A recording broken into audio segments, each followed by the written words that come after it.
welcome back to my channel. Today I have a sew with me vlog and I'm going to be doing a toile in this video today. So this is the first time that I'll be making this item. I'm going to be doing the Rosa Dress. Now this is a pattern from Simply Sewing magazine. I can't remember the name of the girl who sent this to me, but someone sent this to me in the post and it was really sweet of them, and I've been meaning to make it for a while now. I just absolutely love this shape. It's like a really nice summer dress. So before I start the sewing process, if you're new to my channel, then make sure to subscribe and give this video a thumbs up. And yeah, we're gonna get started. So for the toile, I've got a really cool floral fabric actually here behind me. So this is the last bit that I have.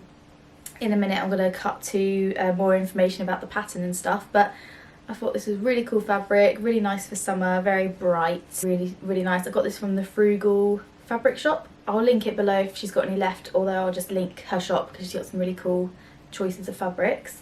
So this is what I'm going to be making it in, and it's fairly simple. I've just read through the instructions and it is lined on the bodice, but other than the bodice being lined, the actual steps are quite simple by the looks of it, so we will see. But yeah, I thought I'd show you this video today, chat along as I'm making it and show you guys kind of the process. It looks really straightforward actually, but I'm looking forward to getting some sewing done today. So I'm gonna start by cutting out my Rosa dress. It's so cute, like I really am excited. It's from the Simply Sewing magazine and I absolutely love this pattern. So I'm gonna start off by cutting my size. I think I worked out to be a size UK 12, just took my measurements. I'm always more of a 10 on my bust, so I'm going to see if I can grade it, but for this toile I'm actually just going to cut the 12, make the 12, and then kind of see as I'm making it the fit and stuff like that, and then going forward if I make it again I can grade it to the 10 if I need to. So always best to go bigger if you're unsure. And yeah, I really like the fact it had this like fold out instructions inside it with like colour images. I find this a lot easier to read than I would with just like diagrams and stuff. I just think images work so much better. So I'm very excited. I'm going to go ahead and cut my size, and then we're going to cut the fabric as well. So I've popped you on my little printer because I've got my sewing machine here, and this is a toile, so I'm not going to bother with overlocking it today. I just want to get it made. It's just going to be a wearable toile. I want to get this done pretty quickly, but that's the fun of sewing. We will see how we get on. So the first thing I need to do is actually cut out another panel, because so when I was cutting out last night I didn't actually realise I had this chunk of fabric and I had to literally cut one panel in a different colour, so I'm actually going to go ahead and recut this. You need 4 of each piece because of the lining. I'm going to just have matching fabric for the lining. If you're short on fabric you could just line in a similar fabric, like whatever you have, like remnants or whatever, but I wanted to just line it in the same print. Might make it a little bit more confusing, but we'll see.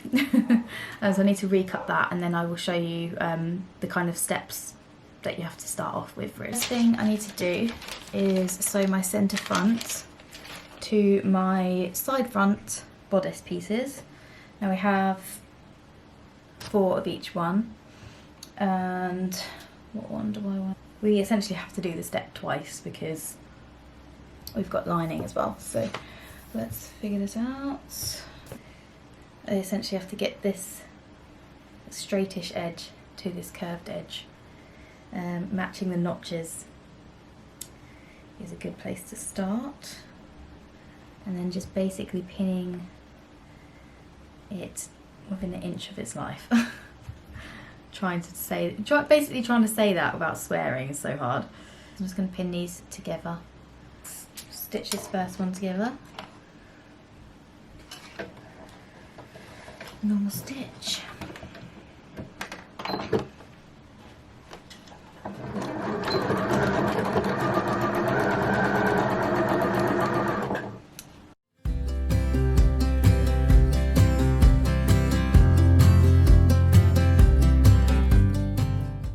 That's one, and now I need to repeat this process another 3 times. Front piece. It's oh so exciting. lighting.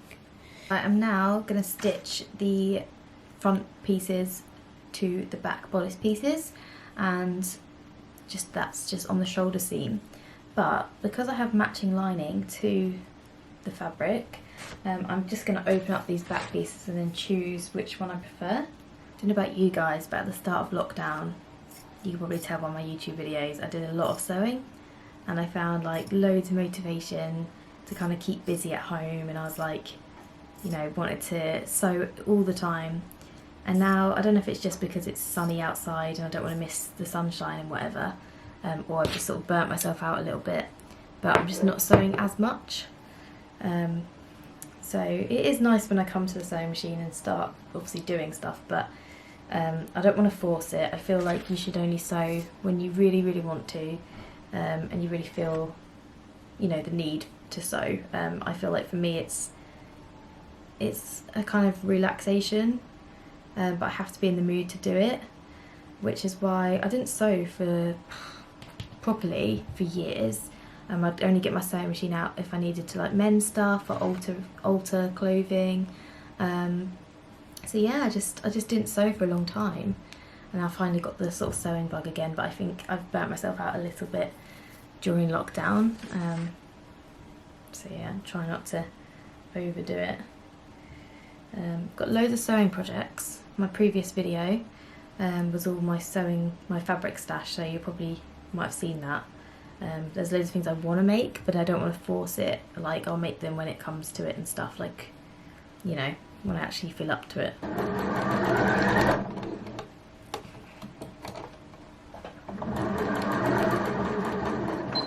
Right, let's have a look at this. Let's pop it over my shoulders. Sit that. I have an issue with a lot of dresses that are always a bit big on the shoulder, so I'm just going to check it now. See how it looks. Might even pin it at the sides and do like a proper fit test. So here it is, and actually it fits quite well. It needs to be slightly big because it's a smock shape. You only have it open, so to say it opens like that, I need to be able to get it on and off over my head, even though it's button up. So imagine that's like got your button front.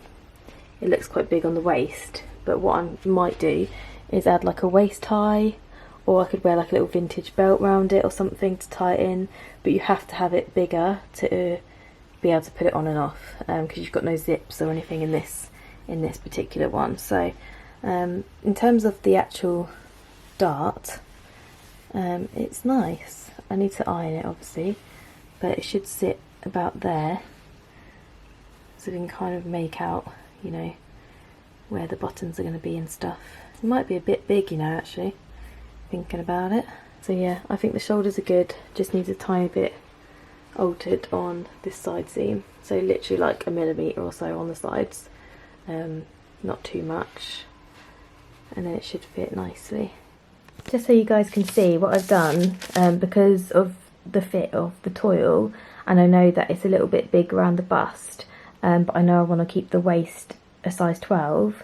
What I've done is I've just graded the pattern from the 12 to the 10, and you can do it a lot neater than this, but I've just literally cut on a diagonal to kind of decrease it to a size 10 under the bust here, under the arm.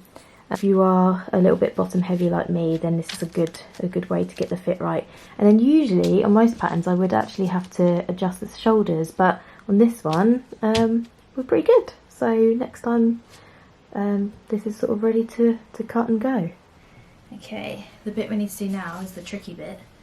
It's putting the lining pieces to the front pieces. Here we go. Got a match up. I've already put my little label in, if you can have a look there. Hello. So we're gonna match up our pieces.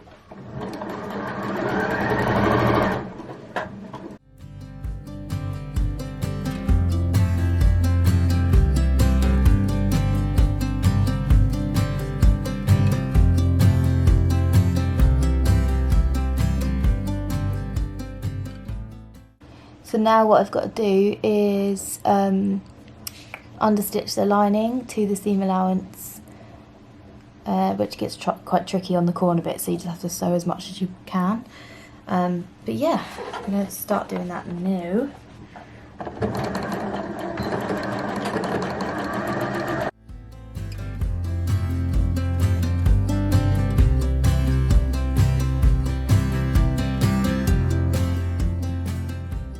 So that is done. See if I can show you it. So now we've got, that's our lining and our front. We've got the labels all nicely stitched around. So the next bit is understitch the lining to the seam allowance around the neckline.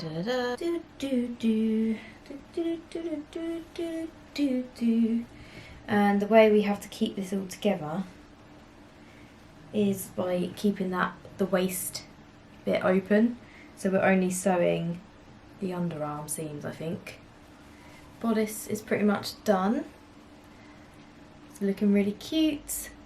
I now need to do the little shoulder straps, because it has like some little gather things in it. What do they call it? The tabs, shoulder tabs. So I didn't actually see the pattern piece. I must have put it in the bin, but I didn't see the pattern piece for this, so I'm just going to have to mock up some little rectangles, which should be pretty easy. And then they go around the shoulder seam so that it kind of gathers it a little bit. So I'm going to do that now. I just have a little bit of scrap fabric, so I can use this to do my little shoulder tab, so that should work out fine. I'm just going to sort of estimate how big they need to be, really. This has turned out like the perfect size. Very lucky. Very, very lucky. Right, let's do this one as well. Hopefully the bobbin doesn't run out. So I didn't realise with the side seams you open it back out and then you sew down there, which is, yeah, it's really awesome.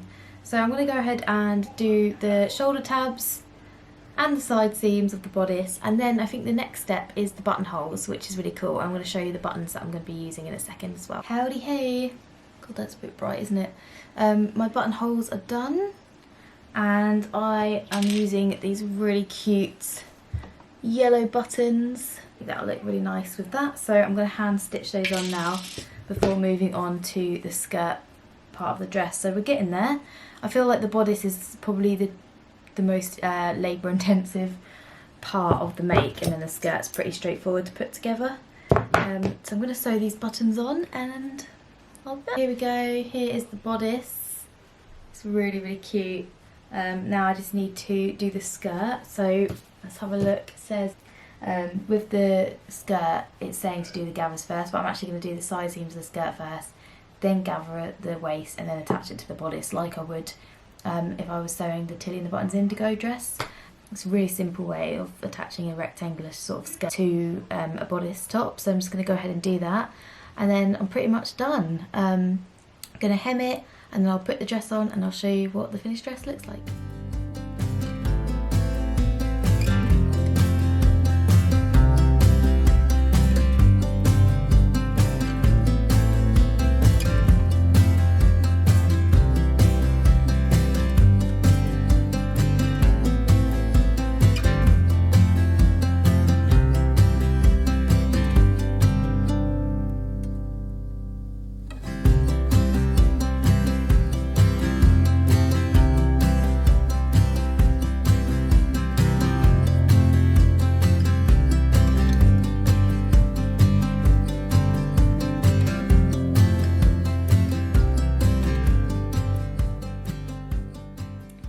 Hi guys, so this is the finished dress. I hope you enjoyed seeing it and watching this Sew With Me vlog today. I am really happy with how it came out. I think it looks super cute. It's a little bit oversized for me, so I could size down next time, but I think overall for it like this I can just add a little waist belt or something like that to it, and yeah, I think it looks really cute. And this fabric is really cool as well. It's like perfect for summer, and I absolutely love how the little straps when it's brought in with these tabs looks really cool as well. Really pleased with the yellow buttons. So yeah, overall I'm very happy with this style of dress, perfect for summer days, and it's hot today, so it's definitely a good choice for this weather. So yeah, that's it. Thank you so much for watching. If you're new to my channel, make sure to subscribe, give this video a thumbs up if you enjoyed it, and I'll see you next time. Bye!